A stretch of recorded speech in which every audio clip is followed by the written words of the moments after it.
Hello student, Kalyani आई academy के online platform पर आपका स्वागत है। मैं हूं लखन दायमा, आपको एमबीबीएस मेंस एग्जाम के लिए सेकेंड पेपर का फर्स्ट पार्ट पढ़ा रहा हूं, जिसका नाम है संविधान, शासन व्यवस्था, राजनीति तथा प्रशासनिक संरचना। फ्रेंड, आज मैं आपको पढ़ाने वाला हूँ मध्य प्रदेश में पंचायती राज।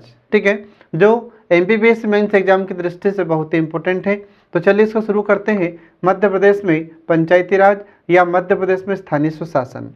ठीक है, तो मध्य प्रदेश में स्थानीय स्वशासन के अंतर्गत हम आपको क्या पढ़ाएंगे, तो इसमें मध्य प्रदेश में ग्राम पंचायत, जनपद पंचायत और जिला पंचायत के बारे में पढ़ाएंगे। ठीक है, तो इसको शुरू करने से पहले आपको यह जानना होगा कि विकेंद्रीकरण किसे कहते हैं। तो विकेंद्रीकरण का अर्थ होता है कि प्रशासन एवं संगठन में निर्णय लेने की आधिकारिक सत्ता का उच्च स्तर पर केंद्रित न होकर निचले स्तरों तक बटा होना। इसका अर्थ यह हुआ कि निर्णय लेने में अब अधिकार किसको भी प्राप्त हो जाता है, तो जो निचली संस्थाएं होती हैं उन निचली संस्थाओं को भी जब निर्णय लेने की शक्ति प्राप्त हो जाती है तो उसे हम विकेंद्रीकरण कहते हैं। आ रहा समझ में? तो जो पंचायती राज है, पंचायती राज विकेंद्रीकरण का सबसे बड़ा उदाहरण है फ्रेंड, ये आपको ध्यान रखना है। ठीक है और फिर केंद्रीकरण क्या होता है, तो केंद्रीकरण में जो उच्च संस्था होती है या उच्च सत्ता होती है उसे निर्णय लेने का अधिकार होता है। जो निम्न संस्थाएं होती है उन्हें निर्णय लेने की शक्तियां प्राप्त नहीं होती। और जब विकेंद्रीकरण कर दिया जाता है तो जो केंद्रीय संस्थाएं होती है या जो उच्च संस्थाएं होती है उनके अलावा जो निम्न संस्थाएं होती है उन्हें भी निर्णय लेने का अधिकार प्राप्त हो जाता है, तो उसे हम विकेंद्रीकरण कहते हैं। तो उदाहरण के लिए जैसे पंचायती राज है, तो पंचायती राज में हम देखते हैं कि स्थानीय स्तर पर ये संस्थाएं भी निर्णय लेती हैं, अपने स्तर पर ये कानून बना सकती है। ठीक है, अपने स्तर पर कोई सुधारात्मक कार्य इन्हें प्रारंभ करना होता है तो कर सकती है। ठीक है, अब देखिए इसमें मध्य प्रदेश में पंचायती राज। अब मध्य प्रदेश में पंचायती राज, तो देखिए इसमें कि मध्य प्रदेश में 73वें संविधान संशोधन के पहले अनेक व्यवस्थाएं मध्य प्रदेश में लागू थी, किंतु यह व्यवस्था अलग अलग क्षेत्रों में, अलग अलग रियासतों में अलग अलग थी। ठीक है, 1948 में 1948 की बात है, तो 1948 में मध्य प्रदेश में पहले इसे हम मध्य प्रदेश को क्या कहते थे, मध्य भारत कहते थे। तो मध्य भारत क्षेत्र के गठन के बाद मध्य भारत पंचायत अधिनियम 1949 लागू किया गया था। इसके बाद फिर 1949 में 1949 में, ठीक है, तो 1949 में ही सी श्रेणी के रूप में गठित भोपाल में 1952 में भोपाल राज्य में पंचायती राज अधिनियम पारित किया गया था।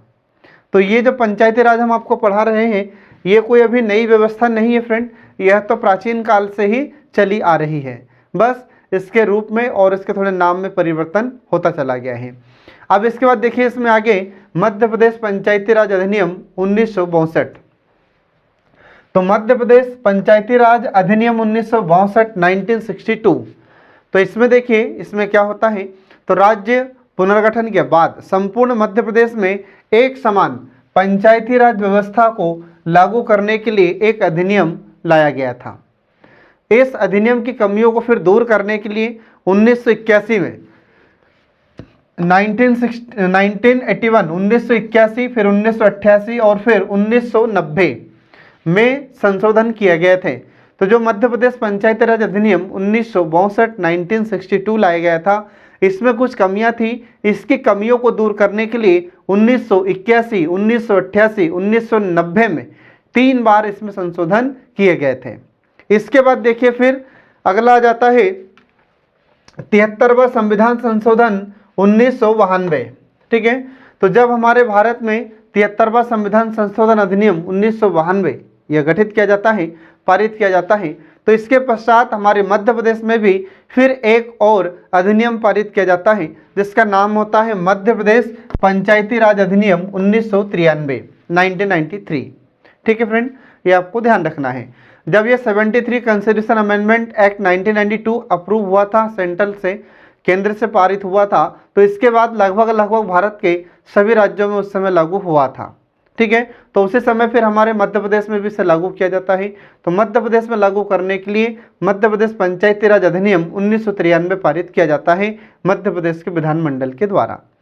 तो फिर देखिए, तो मध्य प्रदेश में 73वें संविधान संशोधन 1992 को लागू करने के लिए 30 दिसंबर 1993 को मध्य प्रदेश पंचायती राज अधिनियम 1993 लाया गया था।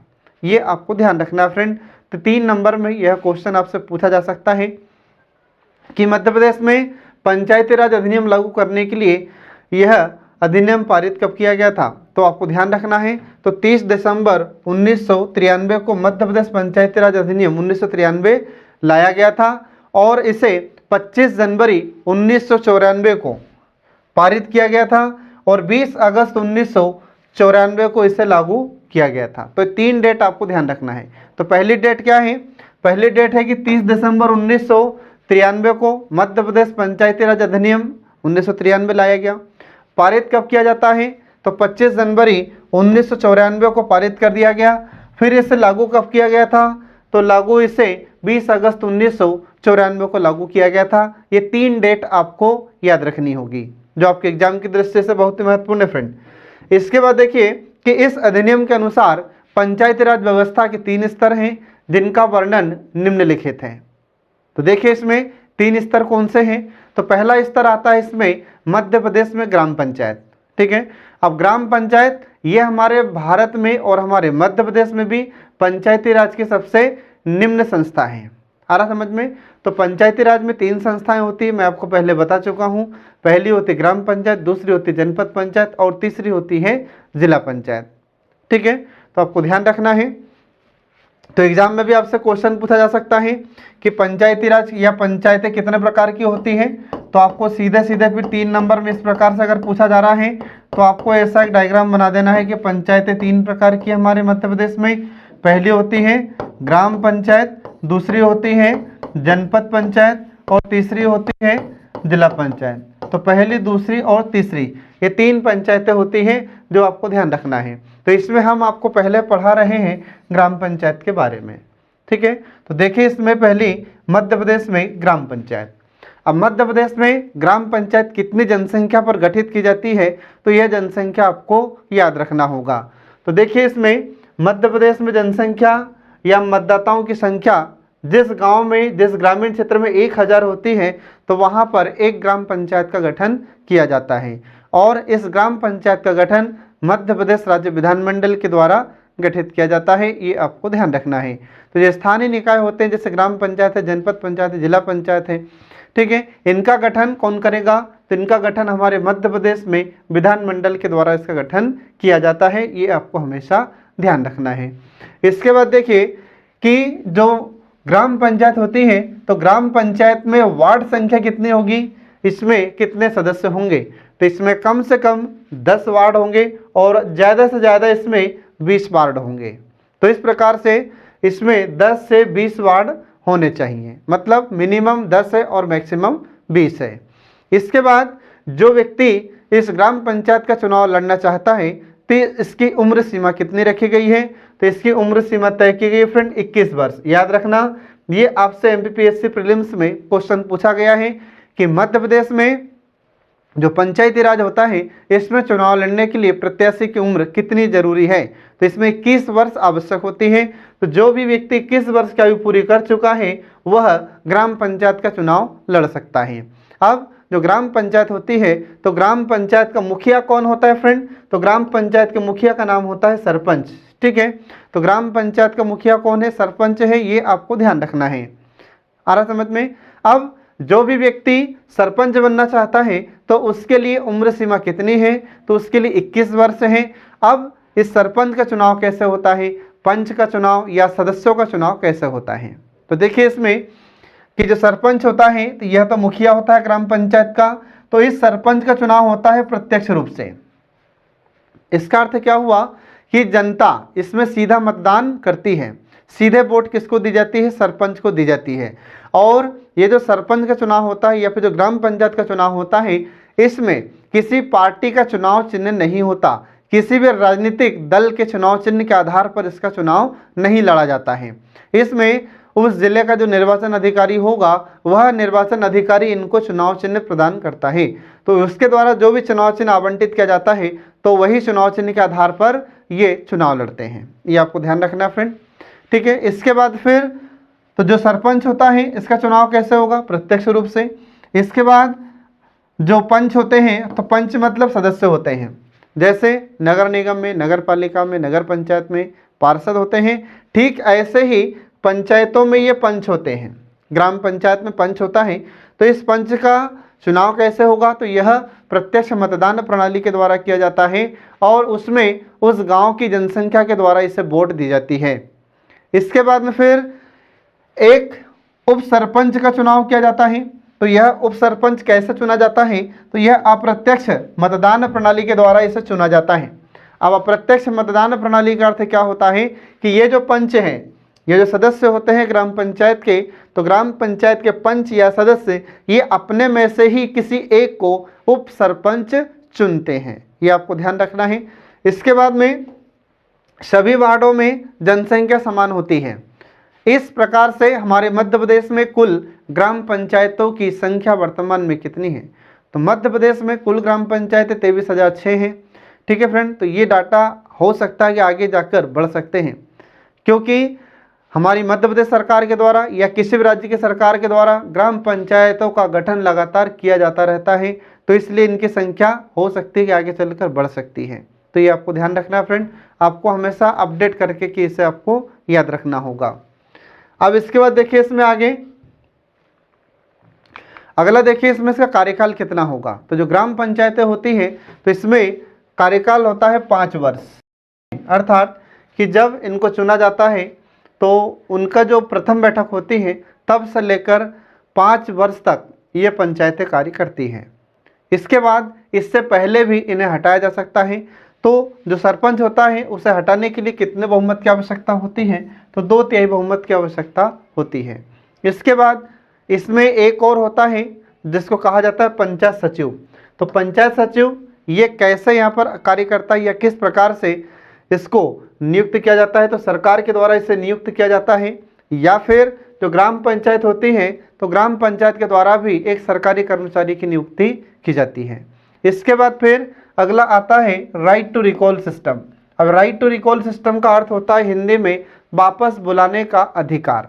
तो इसका अर्थ क्या हुआ, इसका अर्थ यह होता है कि जो भी सरपंच ग्राम पंचायत में ठीक तरीके से कार्य नहीं करता है या फिर भ्रष्टाचार को बढ़ावा देता है या फिर भाई भतीजावाद से ग्रस्त होता है, ठीक है, और भी अन्य समस्याओं से अगर ये गुजरता है या अन्य प्रकार की गलत कार्रवाई में भाग लेता है, तो इस प्रकार से इस सरपंच को भी हटाया जा सकता है। इस प्रणाली को कहते हैं राइट टू रिकॉल सिस्टम।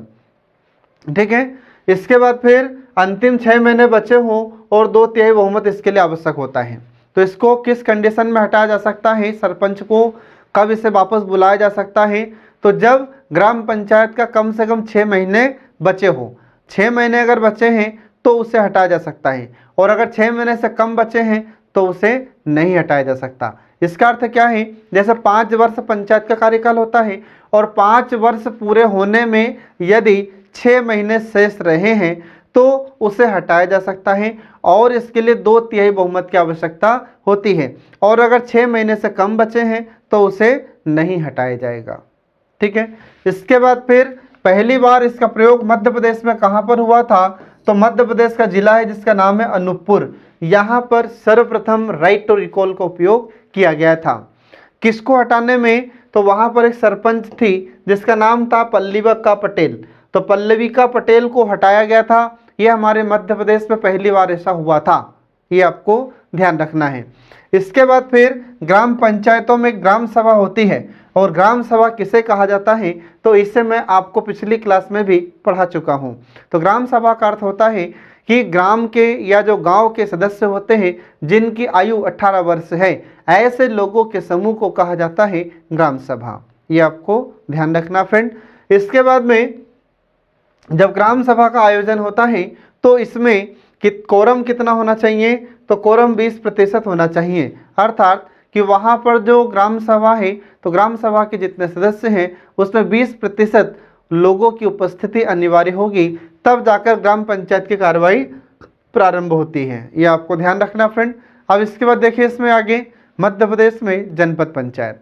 ठीक है, अब मध्य प्रदेश में जनपद पंचायत, तो इसमें कितनी जनसंख्या होती है, तो इसमें आपको ध्यान रखना है कि 5,000 की आबादी पर एक जनपद पंचायत का गठन मध्य प्रदेश के राज्य विधानमंडल के द्वारा किया जाता है। मध्य प्रदेश में कुल जनपद पंचायतों की संख्या वर्तमान में 313 है, जो आपको याद रखना है।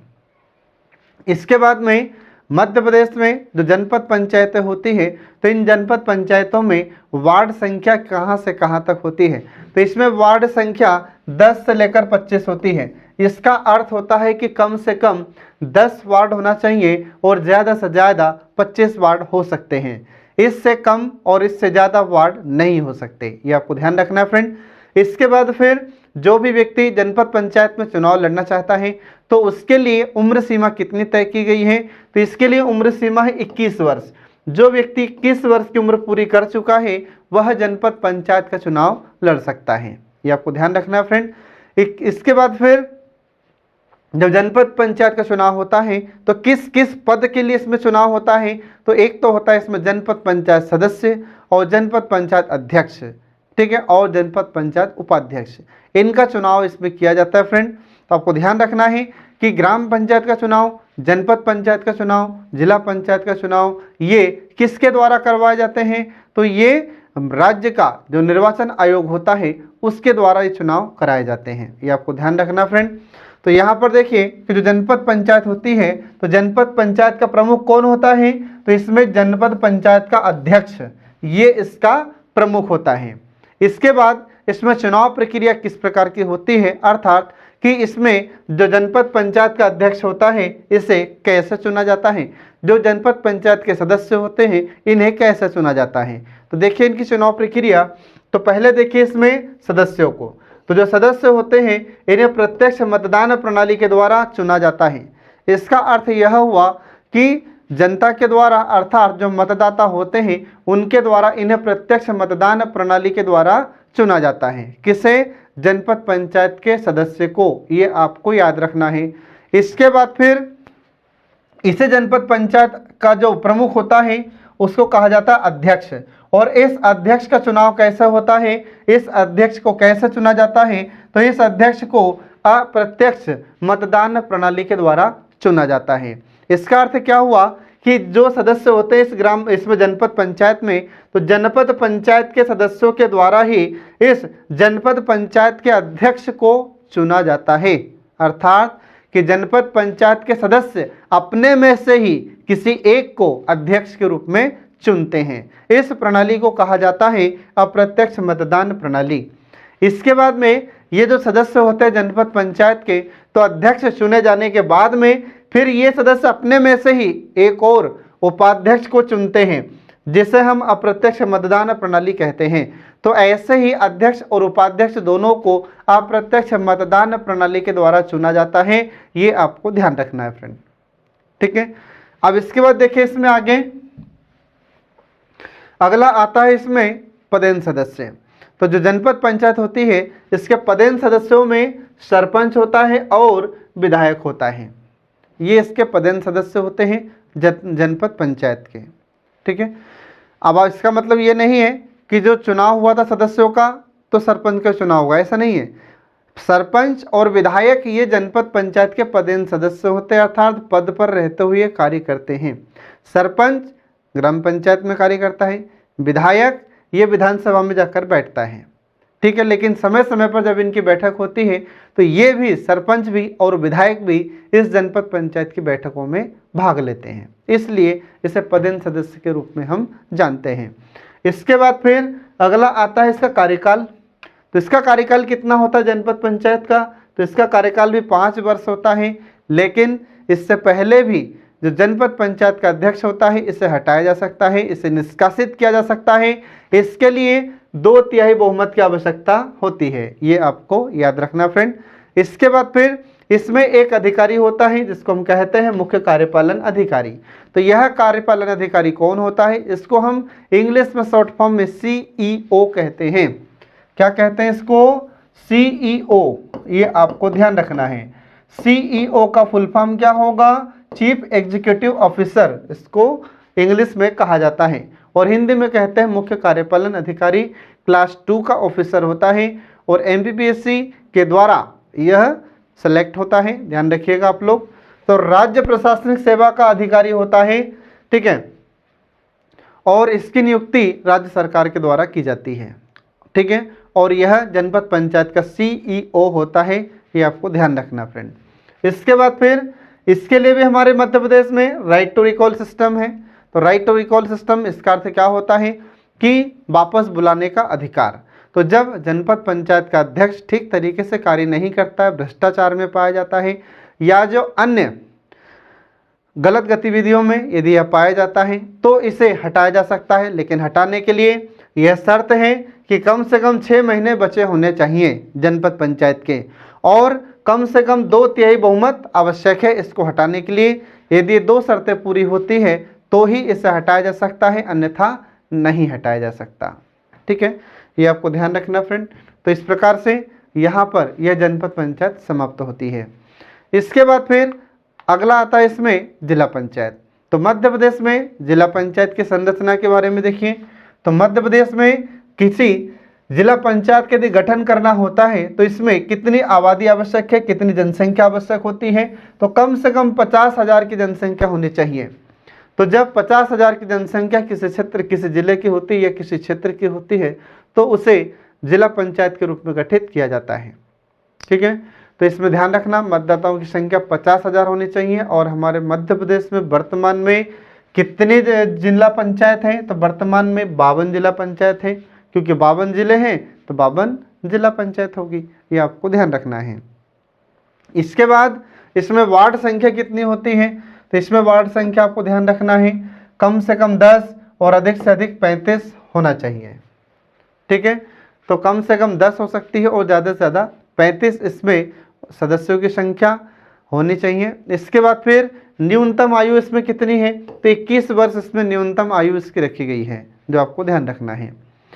आ रहा समझ में? इसका अर्थ क्या हुआ कि अगर कोई व्यक्ति जिला पंचायत का चुनाव लड़ना चाहता है, जिला पंचायत सदस्य के रूप में चुनाव लड़ना चाहता है, जिला पंचायत अध्यक्ष का चुनाव लड़ना चाहता है, तो इसके लिए उम्र सीमा 21 वर्ष रखी गई है।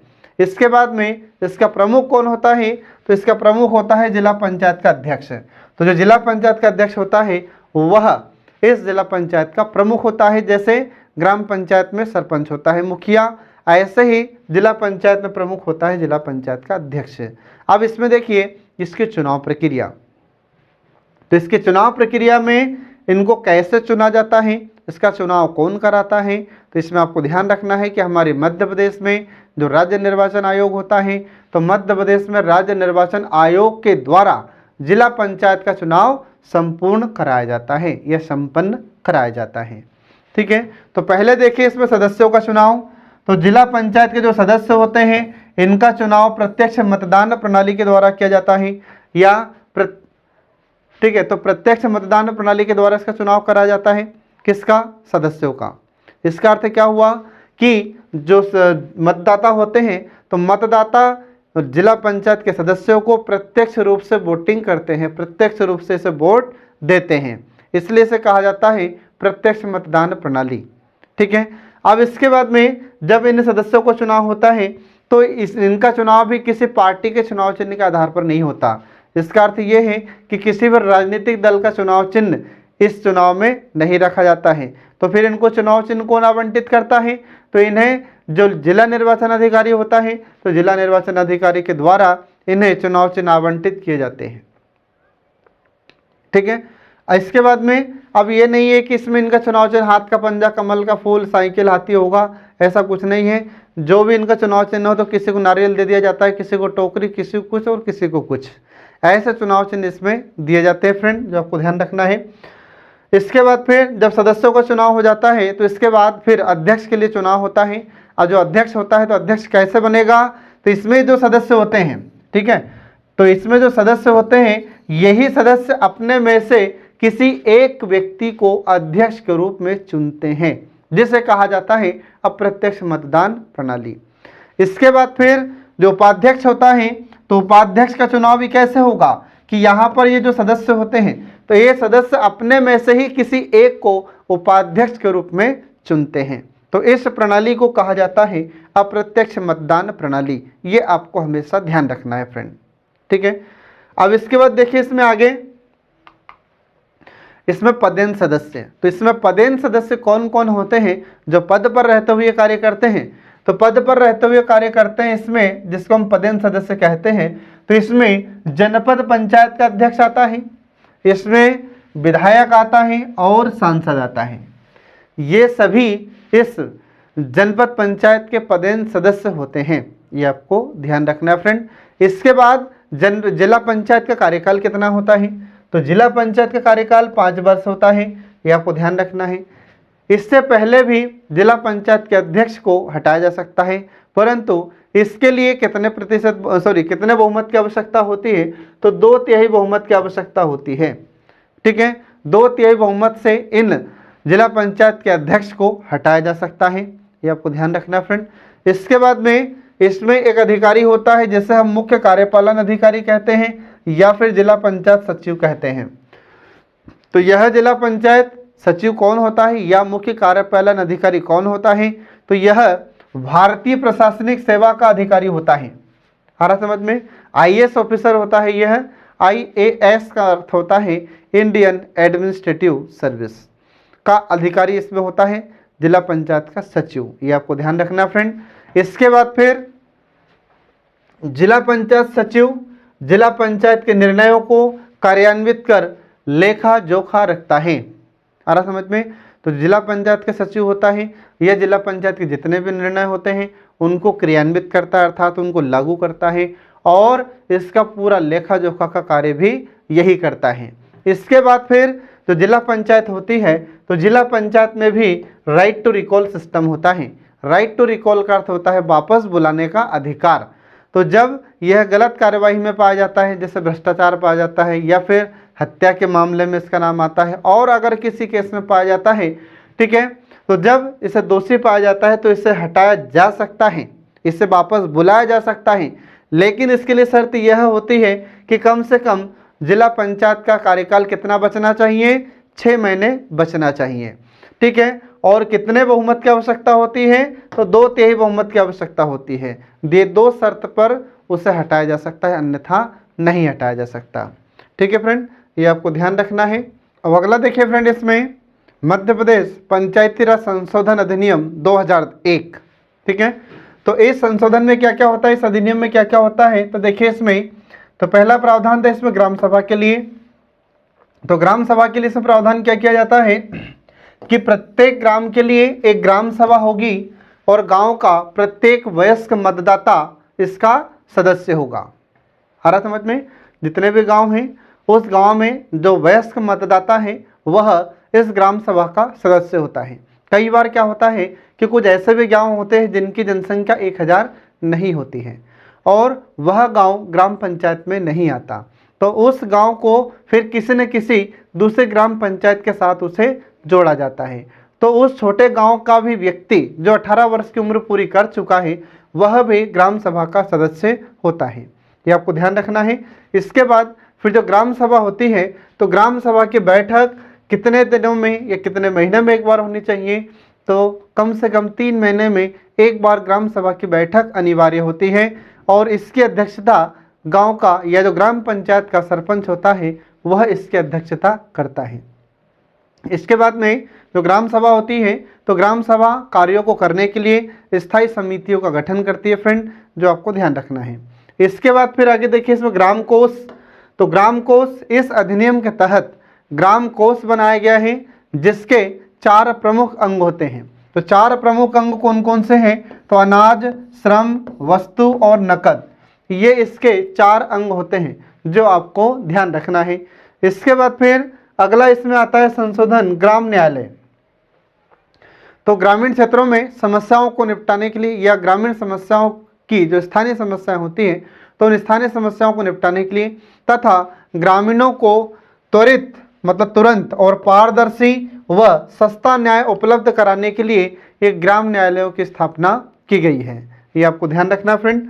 इसके बाद फिर अगला आता है इसमें राज्य सरकार 10 या इससे अधिक ग्राम पंचायतों का एक व्रत घोषित करेगी या घोषित कर ग्राम न्यायालय की स्थापना की व्यवस्था करेगी। यह व्यवस्था अनुसूचित क्षेत्रों को छोड़कर सभी जगह लागू होगी।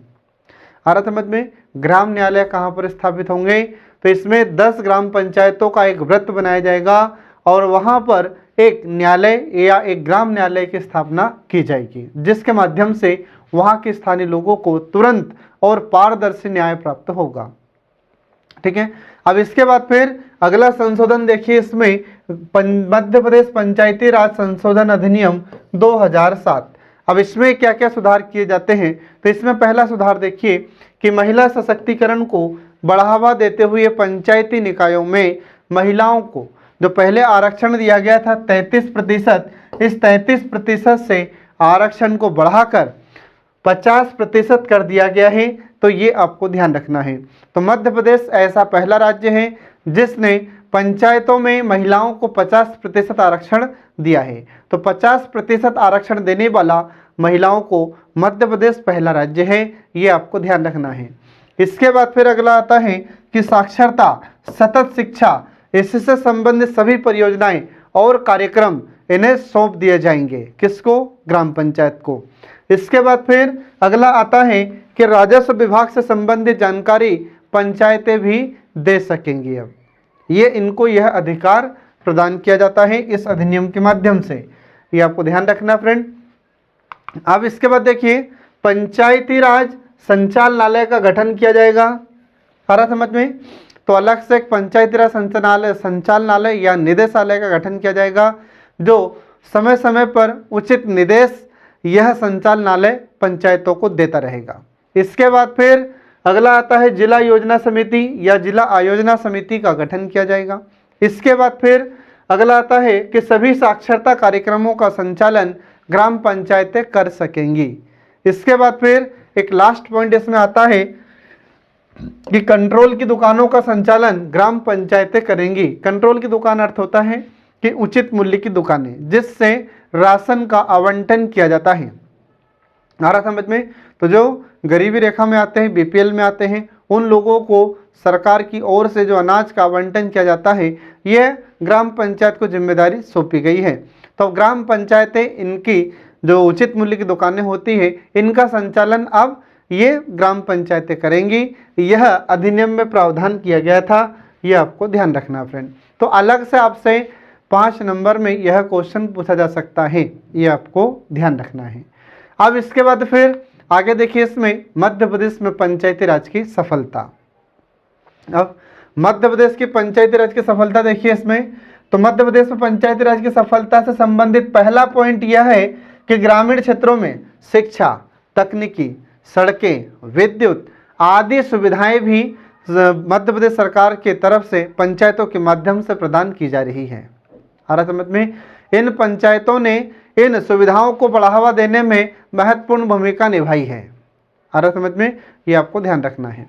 इसके बाद फिर अगला पॉइंट आता है कि पंचायतों को ब्रॉडबैंड कनेक्टिविटी से जोड़ा गया है और इस हेतु या इसके लिए एक योजना शुरू की गई है, एक योजना चलाई गई है जिसका नाम है स्वान योजना। इस स्वान योजना के माध्यम से गांव को जिला पंचायत के साथ साथ राज्य के प्रत्यक्ष रूप से भी जोड़ती है, ये आपको ध्यान रखना है। इसके बाद फिर अगला आता है पॉइंट कि ग्रामीण क्षेत्रों में आवास, पेयजल, शौचालय, स्वच्छता, साफ सफाई आदि आधारभूत सुविधाओं की भी पहुंच बढ़ी है। ठीक है, तो ये सुविधाएं प्रदान करने में ग्राम पंचायतें महत्वपूर्ण भूमिका निभा रही हैं। इसके बाद में मनरेगा, आवास योजनाएं, भारत निर्माण आदि कार्यक्रमों से विकास के साथ साथ ग्रामीण अर्थव्यवस्था में पूंजी का प्रवाह बढ़ा है। धीरे धीरे लोग को यहाँ पर या जनता को, ये जो लोग हैं ग्रामीण क्षेत्र के, उन्हें भी अब धीरे धीरे रोजगार प्राप्त हो रहा है। तो मनरेगा जैसी योजना से वहाँ के रहने वाले ग्रामीण क्षेत्र के लोगों को या गांव के लोगों को 100 दिन का रोजगार प्राप्त हो रहा है। इसके बाद फिर जो आवास योजना है, तो आवास योजना से वहाँ के लोगों को अपना खुद का मकान प्राप्त हो रहा है। पहले लोग झोपड़ी में रहते थे, आज उनके पास पक्का मकान है रहने के लिए। तो इन योजनाओं को लागू करने में, इन योजनाओं को क्रियान्वित करने में, इन योजनाओं का गांव के लोगों तक लाभ पहुंचाने में ग्राम पंचायतों का महत्वपूर्ण योगदान है, इससे हम भुला नहीं सकते। इसके बाद फिर देखिए इसमें आगे कि राज्य में पंचायती राज लागू होने से ग्रामीण विकास को प्रोत्साहन मिला तथा उसको गति मिली है। इसके बाद फिर महिलाओं व अनुसूचित वर्गों को आरक्षण देने वाला मध्य प्रदेश प्रमुख राज्य है। इसके बाद फिर देश में सर्वप्रथम पंचायतों में 50% महिलाओं को आरक्षण देने वाला भी मध्य प्रदेश पहला राज्य है। मध्य प्रदेश पहली सरकार है भारत की जिसने महिलाओं को 50% आरक्षण दिया है। इसके बाद फिर अनुसूचित जाति, जनजाति, पिछड़े व वंचित समूहों को प्रतिनिधित्व प्रदान कर उनके जीवन स्तर को बढ़ावा दिया गया है। उनकी सामाजिक स्थिति में सकारात्मक परिवर्तन किया गया है तथा उनके जीवन में बदलाव भी आया है। इसके बाद फिर पंचायतों को विकास कार्यों हेतु अधिक वित्त उपलब्ध कराया जा रहा है और कराया गया भी है, जिससे गांव का विकास तेजी से हो रहा है। इसके बाद फिर राज्य शासन ने पंच परमेश्वर योजना लागू की है और इस पंच परमेश्वर योजना के तहत पंचायतों को एक मुश्त 15 लाख रुपए तक की राशि प्राप्त होती है और इस योजना के तहत 15 लाख रुपए तक के विकास कार्य पंचायत करवा सकती है, ये आपको ध्यान रखना है। इसके बाद फिर अगला आता है लोगों में जागरूकता बढ़ी है जिससे उनको अधिकारों एवं जो सरकारी कार्यक्रम होते हैं, सरकारी योजनाएं होती हैं, इनका लाभ उन्हें प्राप्त हो रहा है। इन योजनाओं के बारे में उन्हें शीघ्रता से पता चलता है जिससे ये अपना विकास कर रहे हैं। ठीक है। इसके बाद देखिए फ्रेंड, इसमें मध्य प्रदेश में पंचायती राज की असफलता। अगर मध्य प्रदेश में पंचायती राज की सफलता है तो असफलता भी है। अब देखिए इसमें असफलता क्या है। तो पहले असफलता का पॉइंट ये आता है कि ग्रामीण क्षेत्रों में और अधिक बेहतर व गुणवत्तापूर्ण कार्य कराए जा सकते थे जो कि नहीं हो पाए हैं। इसके बाद फिर अगली असफलता का कारण होता है कि मध्य प्रदेश में पंचायत प्रणाली के कारण गांव में गुटबाजी जैसी समस्या बढ़ी है, इससे मुकदमेबाजी बढ़ी है। इसके बाद फिर लोगों ने चुनावों को प्रतिष्ठा का विषय बना लिया है जिससे गांव का माहौल खराब हो रहा है, गांव में आपसी मनमुटाव बढ़ा है, गांव में लोगों के बीच विवाद बढ़ा है, ये सारी समस्याएं उत्पन्न हो रही है। इसके बाद फिर अगला आता है कि चुनाव में धनबल और बाहुबल का प्रभाव बढ़ा है जिससे गरीब और जो वंचित वर्ग है इसको प्रतिनिधित्व प्राप्त नहीं होता है। इसके बाद फिर अगला देखिए इसमें कि ग्रामीण क्षेत्रों में अशिक्षा, सामाजिक रूढ़िवादिता, सामाजिक एवं धार्मिक मान्यताएं, जातिगत भेदभाव आदि के चलते विकास कार्यों व बदलावों को स्वीकार करने में बाधा उत्पन्न होती है। आज भी हम देखते हैं कि गांव में लोग अंधविश्वासी होते हैं, आज भी गांव में ज़्यादा पढ़े लिखे नहीं होते, जो सामाजिक परंपराएं उसको आज तक चला रहे हैं, जो धार्मिक मान्यताएं हैं उसको भी आज तक चला रहे हैं। जातिगत भेदभाव अभी भी उतना कम नहीं हुआ है, अभी भी जो ऊंची जातियां होती हैं वे निम्न जातियों में भेदभाव करते हैं, जिसके कारण क्या होता है कि वहां पर बदलाव स्वीकार नहीं किया जाता है। आ रहा समझ में? तो ऐसे समस्याएं होती है ग्रामीण क्षेत्र में, तो यह भी हमारे पंचायती राज की असफलता होती है। इसके बाद फिर देखिए इसमें अगला पॉइंट आता है कि प्रशासनिक समन्वय की समस्या आज भी प्रमुख बाधाएं हैं। जो प्रशासन के कार्य होते हैं उसमें आज भी लोग सहयोग नहीं करते हैं और प्रशासनिक कार्यों में लोग बाधा डालते हैं। इसके बाद फिर अगला आता है कि महिलाओं व अनुसूचित वर्गों को वास्तविक व व्यावहारिक अधिकार प्राप्त नहीं हो पाया है। इसके बाद फिर अगला पॉइंट आता है इसमें कि महिला सरपंच या अन्य प्रतिनिधियों के पति पुत्र ही कार्य करते हैं, असली प्रतिनिधि आज भी पूर्णतः खुलकर कार्य नहीं कर पाते हैं। जैसे अगर कोई महिला सरपंच है तो या तो उसका पति कार्य करेगा या उसके पिता कार्य करेंगे या फिर उसका पुत्र कार्य करेगा। आ रहा समझ में? जो महिला सरपंच होती है वह आज भी खुलकर कार्य नहीं कर सकती, वह खुलकर ग्राम पंचायत अकेले नहीं जा सकती, ये समस्याएं आज भी हैं। इसके बाद फिर अगला पॉइंट आता है कि पंचायतों में भ्रष्टाचार लगातार सामने आ रहा है और इस कारण मनरेगा जैसे विकास कार्यक्रमों के क्रियान्वयन में शुरुआती समय में अग्रणी रहने वाला मध्य प्रदेश लगातार पीछे जा रहा है, लगातार पिछड़ रहा है। आ रहा समझ में? ये ऐसे समस्या हैं, ये हमारे मध्य प्रदेश में पंचायती राज की असफलताएं हैं, जो आपको ध्यान रखना फ्रेंड। तो आपसे 5 नंबर में यह क्वेश्चन पूछा जा सकता है कि मध्य प्रदेश में पंचायती राज की असफलताओं को लिखिए। ऐसे ही सफलता के बारे में पूछा जा सकता है 5 नंबर में, ठीक है, ये आपको ध्यान रखना फ्रेंड। अब इसके बाद देखिए इसमें आगे कि मध्य प्रदेश में ग्रामीण विकास में पंचायतों की भूमिका क्या होगी। तो मध्य प्रदेश में ग्रामीण विकास में पंचायतों की भूमिका से संबंधित पहला देखिए इसमें सार्वजनिक कल्याण में भूमिका। अब सार्वजनिक कल्याण में भूमिका में पहला पॉइंट आता है कि स्वास्थ्य सुधार और रोगों का उपचार। तो पंचायत के माध्यम से, पंचायती राज के माध्यम से हमारे मध्य प्रदेश के ग्रामीण क्षेत्रों में स्वास्थ्य में सुधार हुआ है और कई रोगों का उपचार भी किया गया है। इसके बाद फिर सफाई का प्रबंध किया गया है। तो आज हम देखते हैं कि ग्रामीण क्षेत्रों में पहले जैसी गंदगी अब नहीं मिलती है। अब हम देखते हैं कि गांव में भी साफ सफाई पर विशेष ध्यान दिया जा रहा है। तो ग्राम पंचायतें इसमें महत्वपूर्ण भूमिका निभा रही है। इसके बाद फिर पेयजल मतलब पीने का जल और यातायात सुविधाओं की भी व्यवस्था ग्रामीण क्षेत्रों में पंचायतों के द्वारा की जा रही है। इसके बाद फिर शिक्षा का विकास किया जा रहा है। इसके बाद फिर महिला एवं बाल विकास पर विशेष ध्यान दिया जा रहा है। आ रहा समझ में। इसके बाद फिर अगला पॉइंट देखिए फ्रेंड, इसमें अगला आता है राजनीतिक विकास। तो पंचायती राज के माध्यम से ग्रामीण क्षेत्र में नेतृत्व का विकास हुआ है, मतलब अब वहां पर भी लोग राजनीति में आगे आ रहे हैं, जिससे उनमें नेतृत्व की भावना का विकास हो रहा है। इसके बाद फिर अगला आता है लोकतांत्रिक विकेंद्रीकरण। इसका अर्थ यह होता है कि अब हमारे भारत में पंचायती राज के माध्यम से स्थानीय लोगों को भी राजनीति करने का अवसर प्राप्त हुआ है। अब उन्हें भी अपनी सरकार चुनने का अधिकार प्राप्त हुआ है। अब उन्हें भी अपने स्थानीय स्तर पर शासन करने का अधिकार प्राप्त हुआ है। इसे कहते हैं लोकतांत्रिक विकेंद्रीकरण।